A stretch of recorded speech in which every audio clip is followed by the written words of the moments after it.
Ya, Assalamualaikum, selamat siang Bapak. Saya dari Matius. Saya mau menanyakan, keluarga saya sudah 15 tahun. Di Pati sendiri rumah sakit banyak ya Pak ya. Kira-kira mengenai persaingan yang ada di Pati ini menjadi penghalang sih gitu. Terus menangani apa ini namanya COVID-19. Ini kan masyarakat banyak yang nggak peduli, banyak yang masih takut juga. Terus ada yang sama sekali nggak percaya. Kira-kira dari rumah sakit KSA sendiri menangani ini bagaimana gitu Pak? Ya, terima kasih dari Pak News ya. Di pertanyaannya bagus dan menyebabkan kami bisa menyampaikan sesuatu yang penting Pak. Dari kami dari grup KSA ini tidak pernah menganggap ada satu persaingan, tetapi kami menganggap semua adalah kolaborasi. Kalau seandainya kita tidak kolaborasi pada saat terjadi COVID ini, tidak mungkin hanya satu rumah sakit saja yang melayani, karena ada beberapa rumah sakit semua bisa melayani. Dan selama ini saya kira itu Dr. Garvin ini menjalin hubungannya baik dengan semua rumah sakit. Yang kedua nanti saya akan menyampaikan masalah COVID secara umum di masyarakat, masalah COVID di rumah sakit nanti Dr. Garvin. Sebetulnya demikian. Kalau COVID di masyarakat itu sudah diprediksi akan meningkat. Ya, walaupun bagaimana kita sebagai tenaga kesehatan dan rumah sakit itu harus siap, dan kami sudah menyiapkan ruangan seandainya terjadi peningkatan COVID, pasti itu kita lakukan. Tetapi bagaimana di masyarakat ada yang masih kurang percaya, mohon sekarang hentikanlah. Kami mohon kepada yang misalnya masih kurang yakin bahwa memang COVID ini adalah sesuatu yang berbahaya, jangan mengajak orang-orang lain, teman-teman lain untuk terjerumus bersama-sama. Yang pertama 5M, ya, mencuci tangan, memakai masker, menjaga jarak, ditambah mobilitas itu dan kerumunan, menghindari kerumunan harus. Tapi menggunakan masker ini yang utama, karena virus itu menular melalui udara. Dan yang kedua, vaksinasi. Jangan lagi ada takut divaksin, karena vaksinasi ini bukan satu-satunya, memang betul, tetapi itu dalam menyelamatkan kita. Jadi lebih kebal terhadap vaksin, lebih kebal terhadap virus, dan juga tidak menularkan kepada orang lain. Nah, sekarang kita yang khawatir adalah mutasi triple atau double mutasi yang dari India itu, jenisnya B1617 dan B1618 itu ternyata selain lebih mudah menular juga lebih berbahaya. Tolonglah sekali lagi masyarakat, jangan menambah beban kami di rumah sakit dengan menambah pasien yang begini pasien. Sekarang kami ini menerima pasien banyak, tidak hanya dari Pati, tapi juga dari Kudus Pak. Tolonglah sekali lagi, tolong kami ini untuk melayani dengan baik, tetapi kami ini memperjuangkan kesembuhan pasien dengan mempertaruhkan keselamatan dan jiwa kita sendiri. Dan tolong dimengerti bahwa kita ini betul-betul berjuang. Mari kita berjuang bersama-sama. Jangan lagi ada yang tidak percaya bahwa ini berbahaya. Dari saya begitu, mungkin ada yang mau bertanya. Izin menambahkan terkait apa yang COVID di rumah sakit Polres kali ini kita terus berupaya untuk memberikan pelayanan naik seperti kita tahu pada bulan Desember dan Januari lalu menjadi kita menjalankan analisis risiko dan melakukan perencanaan khusus kapasiti dengan melakukan berbagai rekayasa engineering, kemudian menyiapkan ruangan. Nah, kita harapkan memang seperti tadi telah disampaikan, masyarakat diharapkan tetap mengikuti protokol 5M dan memang ini terjadi peningkatan cukup banyak ya. Jadi mungkin saya berikan data yang dari kemarin, saya dapat data yang kemarin memang ada sekitar kurang lebih 15 yang suspek atau probable maupun terkonfirmasi dari Kudus. Jadi cukup banyak pasien-pasien yang berasal dari Kabupaten Kudus. Kita harapkan meskipun tadi telah disampaikan Pak Bupati juga bahwa Pati pun tidak mengalami peningkatan. Karena ketika jumlah pasien melebihi kapasitas, tentu rumah sakit akan kewalahan dan kita memang mengkhawatirkan justru tidak bisa memberikan pelayanan yang maksimal kepada pasien. Maka tetap dimohon untuk bisa melakukan imbang.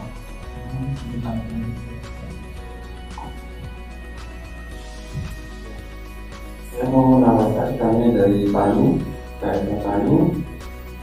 Tadinya kami punya 22 bed khusus COVID ya, dan kapan hari trennya menurun, kami kurangi menjadi 9 bed.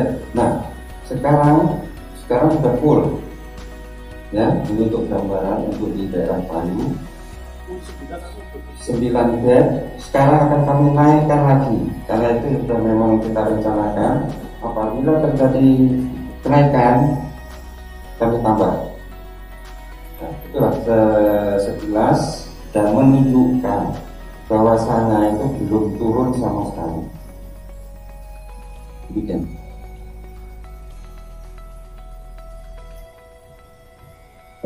Iya Pak, izin saya Beni dari Suara Merdeka. Saya memang lebih mau tanya terkait kesiapan dari rumah sakit sendiri. Apalagi tadi dipaparkan rumah sakit Faisal sendiri sudah memiliki beberapa proposal terkait penanganan COVID, termasuk tadi sudah ada konsultasi online dan sebagainya. Mungkin bisa dijelaskan lebih detail mohon Pak terkait persoalan seperti itu. Terima kasih. Ini sama Mas. Baik, Mas. Jadi apa yang menyebabkan kami aman di rumah sakit Faisal? Aman itu untuk tenaga kesehatan dan aman untuk pasien. Nanti secara detail Dr. Calvin akan menjelaskan. Tapi dari PT kami, dari PT Keluarga Sehat ini sangat komitmen sejak awal berdirinya itu, mulai dari perlengkapan APD, kemudian untuk protokol kesehatan. Nah, yang dilakukan adalah yang ketiga, ini yang penting, engineering control. Engineering control ini meliputi tata udara dan tata ruang, yang mana udara kotor yang tercemar oleh pasien COVID-19 ini dipaksa keluar dengan eksos, dan kemudian udara bersih itu dimasukkan ke dalam ruangan sehingga virus partikel di dalam ruangan atau konsentrasi virus itu bisa menurun. Nah, kita sangat beruntung karena lingkungan KSM ini semuanya terdiri dari taman yang sangat luas. Jadi 5 hektar taman ini, sehingga kalau ada udara yang tercemar virus itu ditarik keluar ke udara sudah aman karena sudah terdilusi. Dan mudah-mudahan saya tetap pesan pada direktur ini, karena rekayasa engineering control itu sudah dilakukan. Nah, tinggal para nakes dan para pasien ini yang datang ke rumah sakit melakukan protokol kesehatan yang baik, terutama menggunakan masker 5M itu intinya, terus ditambah lagi jadi ya kalau ada kesempatan vaksinasi segera divaksinasi. Kebetulan semua nakes di KSA sudah divaksinasi sehingga aman, dan kita juga bisa memeriksa kadar antibodi yang muncul setelah divaksinasi. Ternyata rata-rata 90% yaitu sudah memenuhi kriteria untuk aman terhadap COVID-19.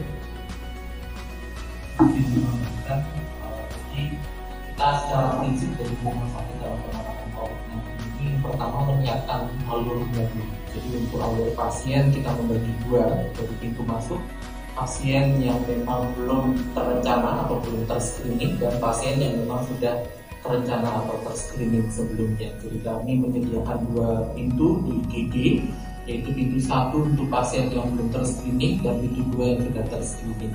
Yang sudah terscreening ini apa? Misalnya pasien yang sudah berobat terlebih dahulu dari klinik satelit yang ada di Pati ini maupun yang ada klinik grup dari kami. Kemudian mungkin pasien yang terjadwal untuk operasi elektif yang sudah dilakukan screening, nah itu dapat memasuki untuk pintu IGD yang nomor 2 ataupun juga rujukan dari jejaring rumah sakit kanan kami di Kabupaten Pati. Jadi yang memang sudah terscreening sebelumnya akan masuknya melalui IGD pintu 2. IGD pintu 1 adalah untuk pasien yang belum terscreening. Jadi kita lakukan pemeriksaan di sana dari suhu badan ataupun juga keluhan dan kemudian dilakukan pemeriksaan lanjutan. Nah, kemudian yang berikutnya juga adalah di bidang SDM sendiri. Jadi KSA ini melakukan protokol kesehatan yang ketat untuk SDM-nya, wajib melakukan 5M. Jadi silahkan dilaporkan apabila dari SDM kami ada yang melanggar protokol 5M di wilayah luar, karena kami akan membina yang bersangkutan dan juga tentu memberikan sanksi karena bisa membahayakan orang lain, pasien juga iya maupun SDM KSA sendiri. Selain itu memang kami juga melakukan inovasi pelayanan. Jadi tadi telah disampaikan kita menyiapkan rekayasa engineering sedemikian rupa, merubah tata aliran udara di ruang tunggu, dan juga kami membatasi pada saat ini meniadakan untuk jam kunjung pasien rawat inap dan juga membatasi penunggu pasien dan juga yang mendampingi pasien. Tujuannya apa? Agar bangunan KSA ini jumlah pasien yang ada di dalam lingkungan rumah sakit keluarga saat ini bisa tidak terlalu padat. Nah, sehingga bisa terjaga aliran udaranya. Nah, kemudian kami juga melakukan inovasi seperti klinik online, di mana pasien ini bisa mengakses, bisa ketemu dokternya, mungkin pada beberapa penyakit yang bisa melalui diskusi, bertanya jawab, melihat melalui audiovisual, bisa dilihat dan bisa diberikan obat. Kami juga memiliki layanan klinik online. Nah, bisa juga bagi di klinik satelit kami ataupun di rumah sakit di Tayu, di mana pasien yang datang ke sana butuh kontrol, dokter spesialis yang mungkin tidak ada di klinik tersebut ataupun juga di rumah sakit yang di Tayu bisa melakukan telemedicine. Jadi pasien nanti yang memeriksa adalah dokter umum di sana dan berkomunikasi dengan dokter spesialis di rumah sakit keluarga sehat. Kemudian juga kami juga memiliki layanan COVID Care. Jadi dengan adanya instruksi dari Pak Bupati ya, ketika pasien-pasien memang yang terkena COVID-19, OTG ataupun dengan gejala ringan yang tidak memungkinkan untuk dilakukan isolasi di tempat-tempat yang tertentukan, tentu dapat melakukan isolasi mandiri dengan program Jogotongo. Nah, di situ kami memberikan layanan yaitu untuk berkonsultasi bagi mereka yang ada di rumah. Kami bantu untuk memonitor kondisinya dengan layanan COVID Care. Jadi seperti kebutuhan vitamin, mungkin berkonsultasi ada keluhan apa, itu bisa dengan layanan COVID Care. Nah, kemudian kami juga berinovasi sejak zaman pandemi ini. Kami meniadakan medical record dengan kertas, sehingga saat ini kami telah menggunakan total seluruhnya menggunakan e-medical record, sehingga transmisi untuk COVID-19 melalui media rekam medis ini bisa dibatasi. Jadi kita harapkan nakes ini juga bisa lebih aman, tentu juga akhirnya berujung pada pasien yang lebih aman. Selain itu juga kontinuitas informasi, lalu lintas informasi data itu bisa tersampaikan lebih baik dibandingkan menggunakan yang hard copy. Nah, kalau untuk yang terkait dalam HUT, jadi kami pada saat ini juga memberikan layanan baru yaitu home center yaitu sebuah layanan kemoterapi. Kami memberikan nama Hope Center karena kami harapkan layanan ini bisa memberikan harapan pada masyarakat yang mungkin ketika sudah mendengarkan bahwa dia terkena kanker, itu kan kesannya the end of the life ya, jadi akhir kehidupan. Tidak sebenarnya, tapi kita bisa meningkatkan kualitas hidup ataupun juga meningkatkan survival rate-nya dengan berbagai terapi. Jadi kami memberikan nama Hope Center karena kita harapkan unit itu memberikan harapan kepada pasien untuk bisa sembuh ataupun juga meningkatkan angka survival rate-nya. Nah, kemudian kami juga memiliki aplikasi tadi baru yaitu Smart FKTP. Ini juga tujuannya adalah menjamin hak akses atas isi rekam medis dari pasien agar tersampaikan kepada dokter di FKTP-nya, ada di tingkat pertama. Jadi ketika pasien sudah dirujuk oleh FKTP ke rumah sakit keluarga sehat, dokter keluarga dapat melihat apa saja yang sudah dilakukan di KSA, diagnosanya apa, terapinya apa, sehingga ketika pasien dirujuk kembali ke dokter keluarga, tentu informasi itu bisa menjadi lebih lengkap tersampaikan. Dari segi privasi kami melibatkan 3 sistem. Jadi dari 3 ini dokter keluarga harus punya username password, kemudian harus mengirimkan verifikasi ke server kami untuk diautentifikasi, dan kemudian ada kode OTP yang dikirimkan ke handphone dari pasien yang sesuai yang terdaftar di rumah sakit keluarga sehat. Nah, itu. Kemudian kami juga memiliki layanan yang terbaru yaitu laboratorium digital dan juga radiologi digital. Jadi kita melalui selembar kertas dari hasil interpretasi itu dapat disimpan data digitalnya, ataupun film yang mungkin selama ini cukup besar nantinya bisa cukup praktis, hanya cukup di-scan pada QR code, maka film radiologi itu bisa di-download dan bisa disimpan di HP, sehingga ketika dibutuhkan suatu saat film itu sudah resiko untuk rusak ataupun hilang itu lebih kecil. Mungkin itu tambahan dari saya.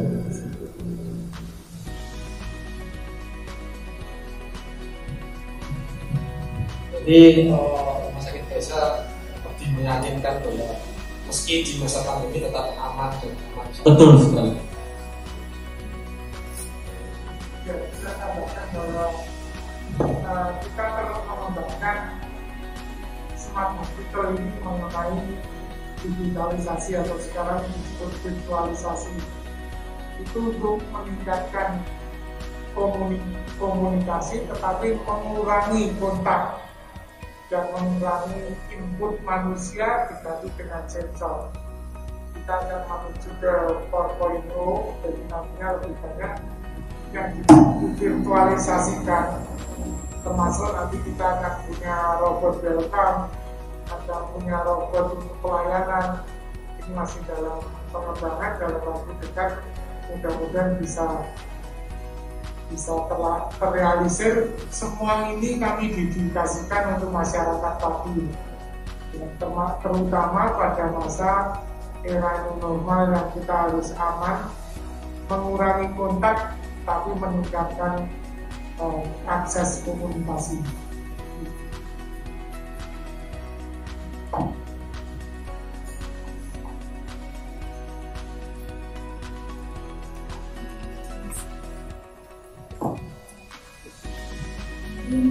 Itu dari pertanyaan juga mungkin bagi Pak Dok. Jadi ada satu pertanyaan, di usianya yang ke-15 ini harapan untuk KSA di masa yang akan datang seperti itu mungkin dapat disampaikan oleh Bapak Hari Mulyono dan Bapak Dr. Andes Heri Purwanto.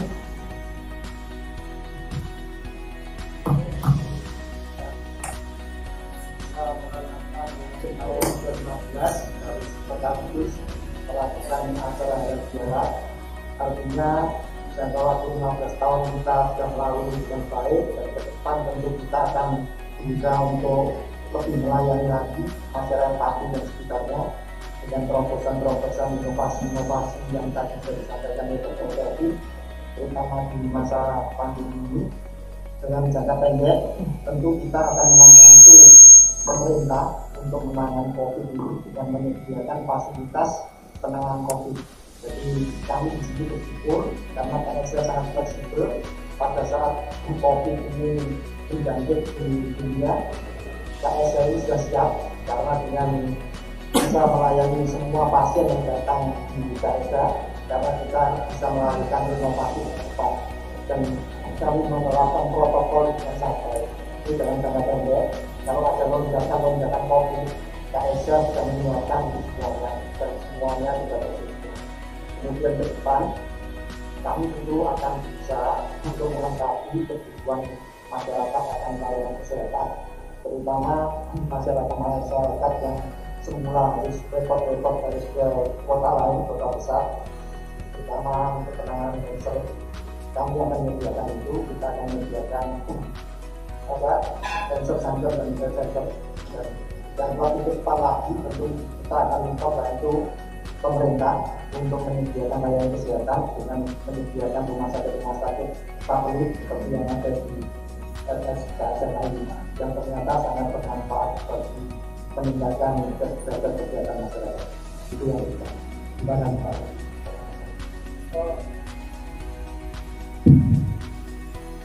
Terima kasih. Saya dari Purwanto ya, dari PT Keluarga Sehat Sejahtera. Ya, tak terasa 15 tahun berlalu dengan cepat sekali.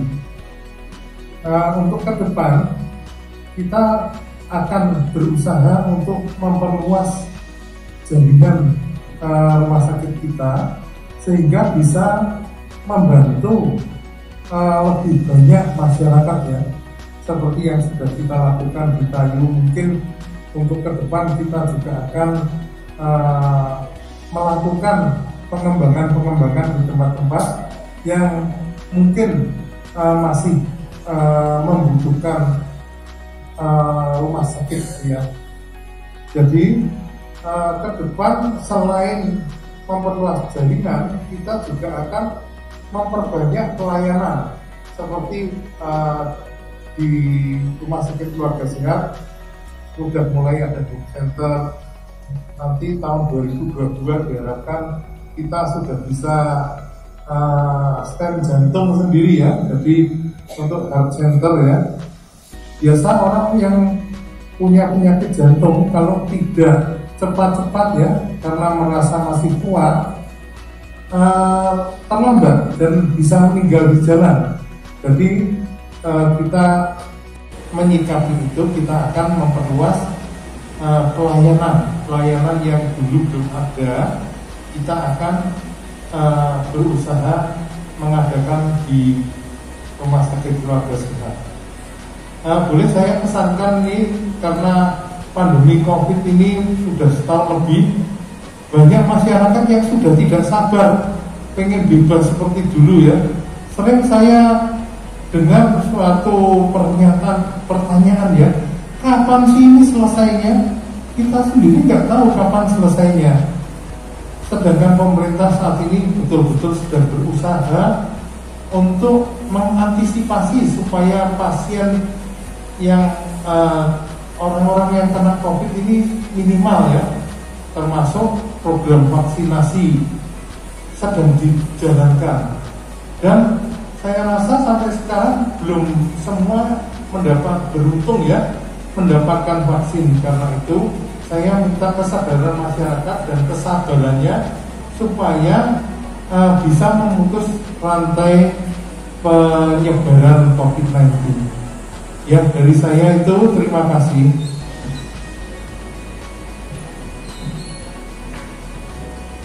Dari teman-teman media, apakah masih ada pertanyaan? Cukup? Kalau cukup, kami ucapkan terima kasih kepada teman-teman media yang telah hadir dalam acara tasyakuran dan halal bihalal pada hari ini. Kami ucapkan pula terima kasih kepada narasumber pada pagi hari ini. Baik, kami tutup untuk acara press conference. Semoga KSS semakin maju dan membawa manfaat bagi kita semua. Wassalamualaikum warahmatullahi wabarakatuh.